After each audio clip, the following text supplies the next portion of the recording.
Hi guys, good morning. So ayan po si Ricky Brown sa kanyang sitaw. Ayun, nag-harvest siya. Ito yung 1, 2, 3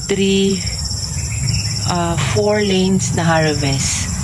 Kasi yung unang harvest guys, ayun yung mga kulot, yung mga unang bunga na kinonsumo pang kain kasi gawa ng siya ay yung hindi even in size nila. Una yung pangunang harvest.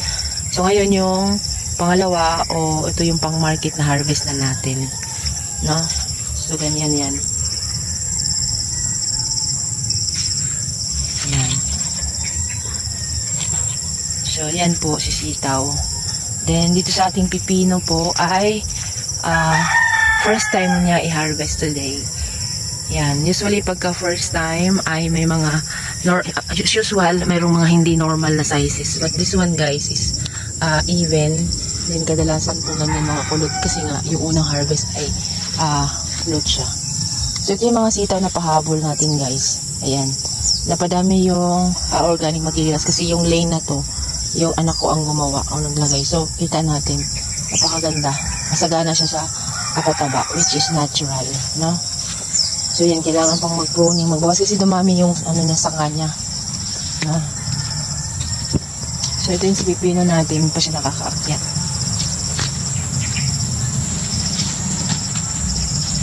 Yan. So, meron na tayo mga so normal yung mga ganyan nga, hindi talaga siya straight dahil first time niya i-harvest. Nasa baba pa sila lahat.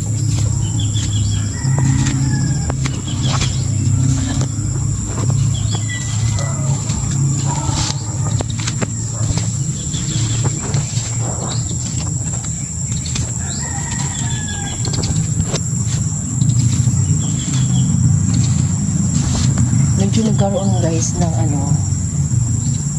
ng pag-delay dahil nga may portion na ito pag umuulan ay nabababa na ng tubig. So ayan, ganyan.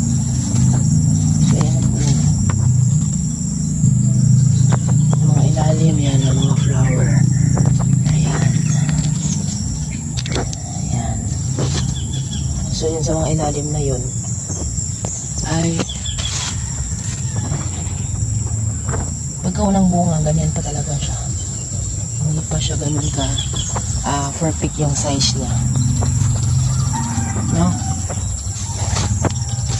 At medyo madamo na siya kasi panay yung ulan.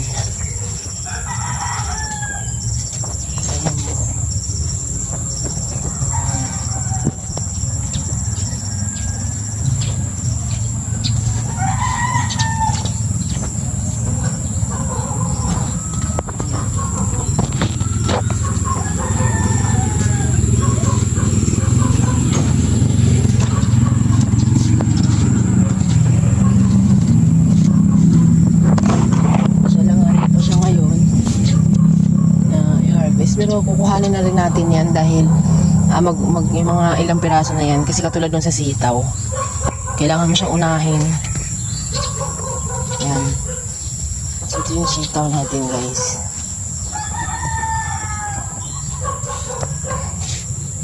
Dapat nag-harvest tayo kahapon pero nabisi si Ricky Brown doon sa harvest ng watermelons ni Tata Eddie sa bubuin. So hindi nakapag-harvest kahapon, no?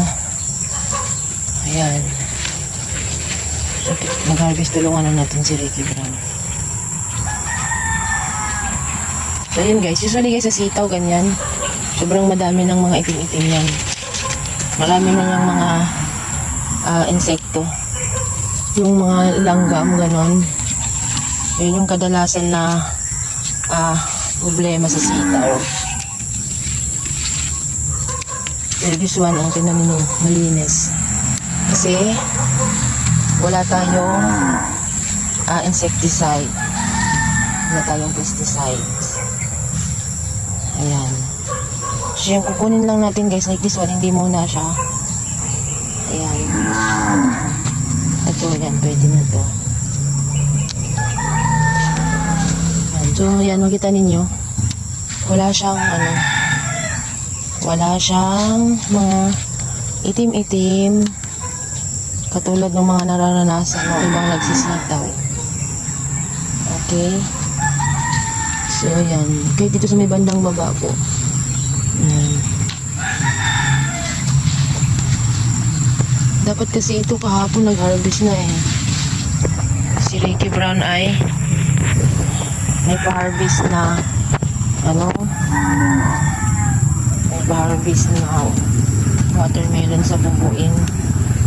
Hindi nga namin na-vlog kasi meron akong bisita na dumating. Tapos yung bisita namin hindi ko mahindian. Kaya hindi ko na-vlog yung watermelon Tata Eddie. At sabi ng bumili ay napakasarap daw ng sitaw. Ayan. Itong lane na to guys, ito yung boundary. Ito yung 1, 2, 3, 4. Supposed to be pala dapat ito hina-harvestan na. Kasi 4 lanes lang tayo ngayon yung i-harvest natin. So ito yung pang 4 lanes natin.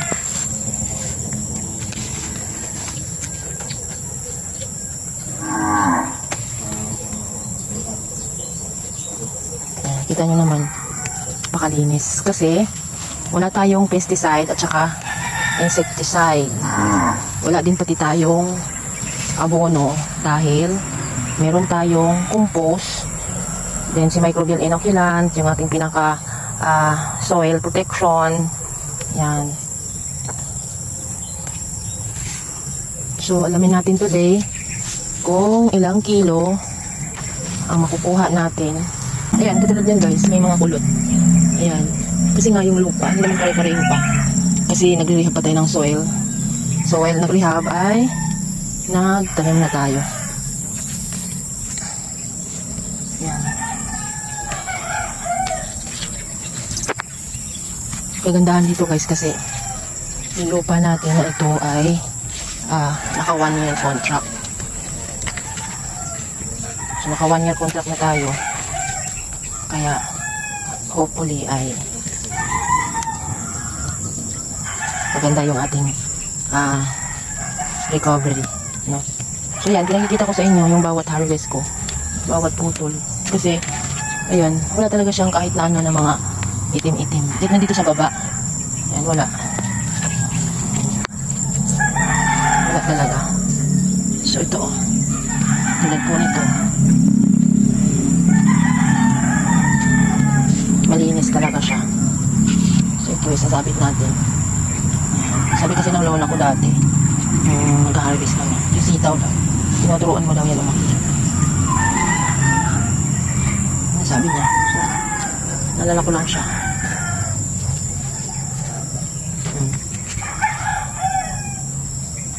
Pwede na siguro to. Pag hindi mo pa ito hinarvest.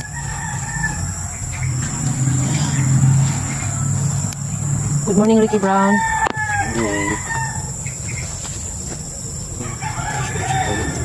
Ha? So, wala siyang mga ano guys, oh. Wala siyang mga itim-itim. Katulad niyan, malinis. So, yung camera ko siya na ano-ano na lang ang puro mga. Pasensyahan nyo na, ayan. Basta tayo, ako'y nag-harvest ng sitaw. Na? Ayan. Tulad niyan, sabi ng lola, kailangan daw yan i-guide. Tapos ito pa. Kailangan nakatuwid. Para tuwid rin siya nung i-harvest. No, tulad nito, oh. Dapat ito yung kasabayan ng harvest namin noong una.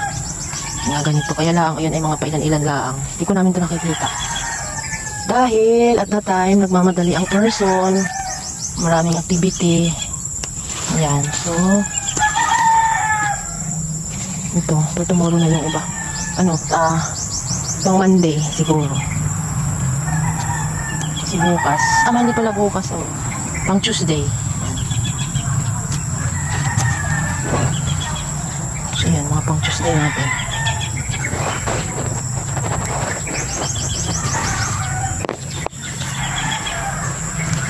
Kasi bukas mag-i-spray pa tayo ng supplement. Then, the following day, harvest naman.